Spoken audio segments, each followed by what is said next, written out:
Hello, wannabe programmers, and welcome back to Coffee Break Programming, Lecture 9. And in this lecture we will talk in detail about variables.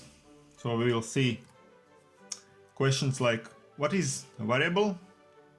Well, actually we already know a bit about variables. We have used variables, but in this lecture we will take a deeper insight into the never-ending world of variables.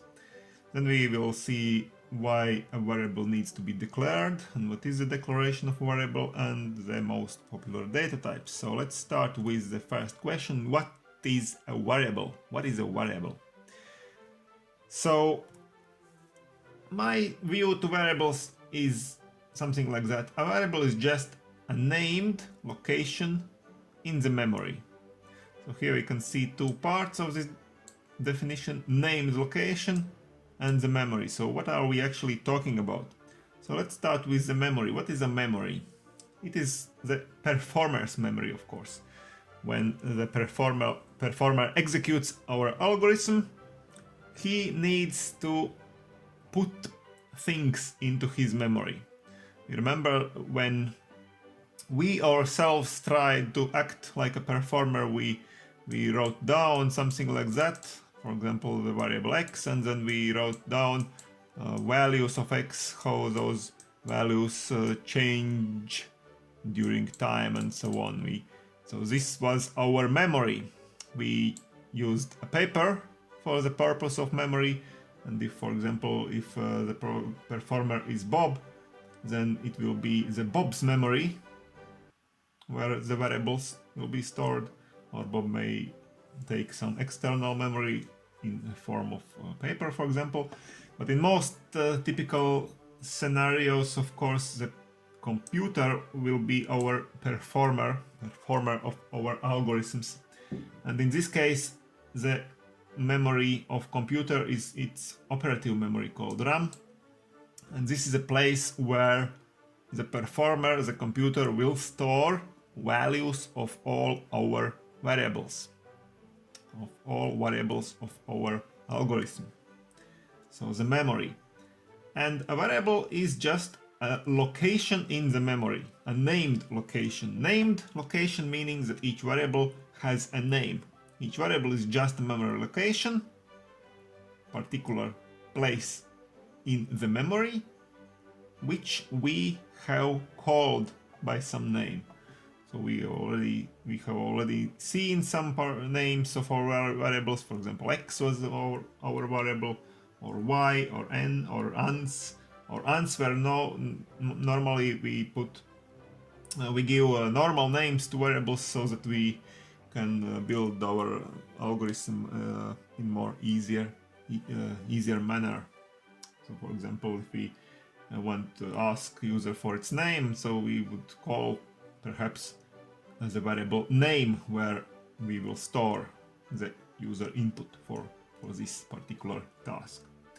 Of course, we can't use any name for a variable which we can imagine. There are certain reserved names that are not available to us. For example, an if. The word if is a keyword in most programming languages, and therefore we won't be able to use if as a name for a variable, or the word for, or the word while, or some other words that are reserved for a particular programming language, and we won't be able to use those names. But normally we can find out a name that is suitable for our variable, for our memory location. And the next thing about the variables is that variables can take, of course, different amount of space in this memory. Different amount. Each variable is space in memory, and into this space we put those values. Not all values at the same time, of course. We put only one value for every variable, one value at a time. So, for example, at first the value can be 1. Afterwards, in the same place, we will put another value, 2 or 3, and so on. And each variable can take down different amount of space because there are different needs why we introduce variables in our program. For example, the performer can ask different types of questions to the user, as we have already seen in previous examples. For example, if we would like that user enters his age, this is one case. So we will need a variable where to store the age, natural number, an integer numbers, let's say. Another scenario, we would like to ask what is your name to the user, and user will enter something and it will be a completely different type of variable and it will take up different amount of space in the memory. Or for example, are you a male, and perhaps we only want that user enters either 0 or 1, so it takes up very little space, so only 1 bit of memory. Or tell me about a bit about yourself, so the user can enter a very large volume of text as an answer to this question, and all this text must be stored in one variable, and this variable of course will take up very large amount of space. So as you remember, there were two ways how the variable can get its name. So this was the first way. The performer asks user to enter the value for some variable, and the other way was that we, as the designers of the algorithm, we can assign a specific value to a specific variable. For example, we could write something like that: variable age, assign value 37, okay, or variable name, assign value Bob, in those quotes as a textual value. Or for example, we could have a variable male called male, and we can assign some value, for example 1, according to this notation here. So we can see that those variables can take up they are different by nature, and they can also take up different amount of space, of course. Or for example, we could introduce a variable my story, and this will be this user story, and here we can see that large amount of text within those quotes here, ending quote, starting quote, a large amount of text in between. This variable will take up very large amount of space in the memory, of course. Okay, so taking this in mind, now what happens when the performer encounters a variable in our algorithm, meaning that we are the developers and we have introduced some variable in our algorithm, and now the performer encounters a variable. In that case, performer turns to the respective location in the memory, of course, either for reading the value of that variable or writing its value into the memory. So the performer must turn to specific location in the memory where this variable is stored. And if this is the first encounter of this particular variable, this first encounter can be really hard for the performer, because the performer has not yet seen such a variable before, if this is a first encounter. So the memory location is not yet established, and the performer must perform some operations in order to establish the place in memory, the location where this variable will be stored. So the performer must do other tasks, not just the task that is written in the particular step of the algorithm, but the performer must first introduce the variable for himself, so he has a place where to store its values, okay? And therefore it is very sensible to introduce the performer to all the variables used in our algorithm. Again, I use this word our, and by we, of course, I understand here the authors. We are the authors of the algorithm, and we, as the authors, it's our responsibility to do this introductory part, to introduce the performer to the variables that we want to use in our algorithm. So we don't just use a variable, but before using the variable, we start with introducing. This is a special step, a special part of the algorithm where we introduce the performer to all the variables. And this part is called declaration of a variable. So the variable must be declared before it can be used. So again, this is already quite a specific thing to certain programming languages like C++, C++, that we will start learning soon. In other languages, it is not necessary, it is not demanded and requested that the variable must be declared, but we will try to think very precisely about all these things, and it's better for us to think that all the variables, at all times when we need to use some variable, the variable must be declared beforehand. Okay? And to declare a variable, there is actually a special box in our flowchart language. We haven't seen such a box yet, but now we will see it, and in this such shaped box we will write inside this box the declaration of a variable. And so, how the declaration happens? How to declare a variable? So as I said before, variables of course can be different. There can be different kinds of variables, different kinds of values to store as values of variables. There can be integer numbers, real numbers, some symbols, some text, and many different other different things. So kinds can be different for variables, and of course also sizes, different sizes of variables as well. Even if it's the same kind of variable, for example integer number, it can be integer number 1 and it can be integer number, I don't know, this large. And of course these two integer numbers can take different sizes of space in memory to store such things. And now if we want to introduce the performer to some variable, the performer needs to know two things about the variable.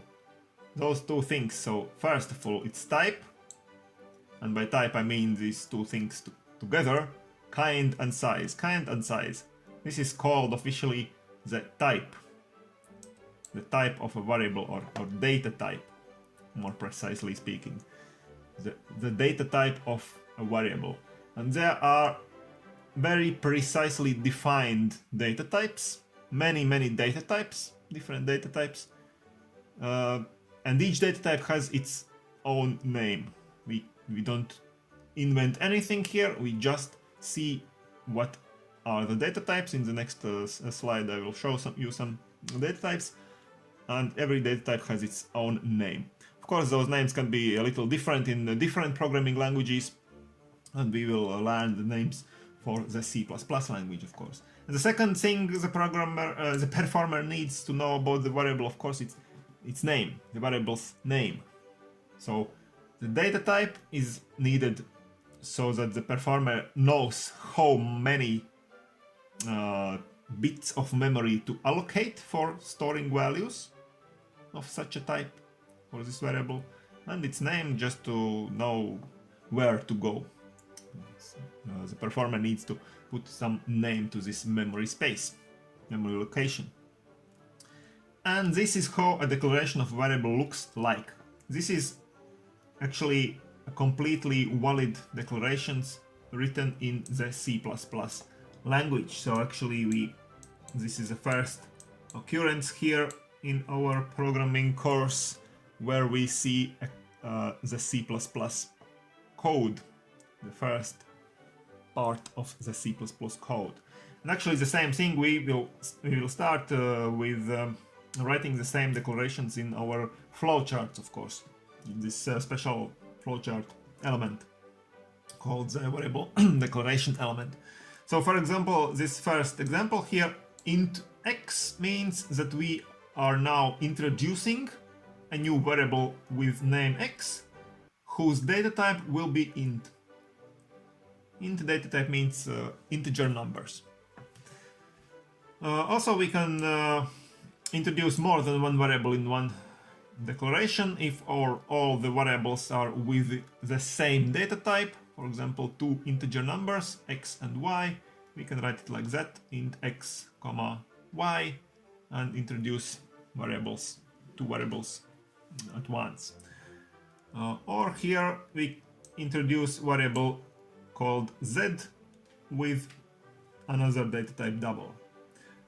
Here we introduce another data type variable of data type char and data type bool variable b, for example. And this is what we write inside this special box in flowcharts. And in here we can see that we can also declare many different variables with different types. We just write it one by another. Int xy, meaning we introduce two variables with this integer number data type, and then we introduce here also two other variables c and c1 with another data type. We can write it all in one box, and this is what we must done. This box is what we must done before we use any of those variables, any of those four variables in this case. So before we use x, we need to declare it. We need to introduce it to the performer. This is an obligatory request in C++. You cannot do without it. So for example, what is the most popular data types? Here are four data types which are the most popular ones, and for the quite a long time I think we will suffice with those four data types. We will not use any other data types, I think, for quite a long time. So, but these data types you most certainly must know how to use, how to operate with them. So first of all, we already saw that data type int, called int, meaning integer numbers. And if we declare, for example, variable x with this data type int, we write it like that. It means, what does it mean? It means that the variable x can take any integer number as its value. So we can, for example, assign a value 5 to x. We can write, for example, x equals to 5. It is a valid thing to do. Or 0, another integer number, or minus 70, or 100, or 2401, but only integer numbers can be assigned to such a variable x if we have declared it like that. Okay. Another data type, double, also very widely used variable data type. Double means real numbers. It is larger, well, let's say a wider data type than int. It can also take up integer numbers, the variable declared with the data type double, but double can take up also numbers that are not integer, so meaning there is something with a comma or a dot. So for example, 5.4 is a real number. It can be assigned to a variable declared as double, or minus 17.2, 9.0. Actually, we can think about this as a integer number, but actually there are quite a difference between those two numbers, 9 and 9.0.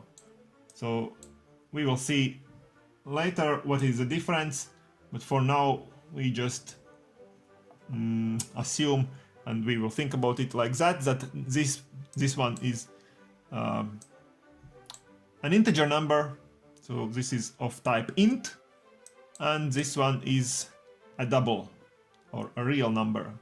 This is of type double, okay? Or anything else can be double. Let's go further. Char data type, also a very popular data type. Char is for symbols, characters. and it means that if we declare a variable with the data type char, we can assign to such a variable any one symbol, and this one symbol must be put into such a single quotes. So for example, we can create a variable c, let's call it c, and then we will be able to write it, for example, like that. C assign, let's say, symbol c, okay, to a variable c we assign a symbol c, okay. And finally, data type bool is for storing logical values, and there are only two logical values, true and false, but this data type is very important also. We will operate very much with logical values, and we just write it like that, true or false, if we want to assign value to a variable declared as a bool variable. And let's see this how it's been done in our flowchart for this problem, print even numbers from x down to y. This was a task of our previous homework, and actually from here down, this is exactly what we already saw in the previous lecture, the whole algorithm. So the user enters x and y, and we introduce an auxiliary variable here called n, and we do the printing job. And before doing anything with those variables x and y, here we can see that we have introduced the declaration box, and we just say that all the three variables x, y, and n, all of them will be integer numbers, so we declare them with the data type int. So this is a correct way of declaring variables. So that's it for today.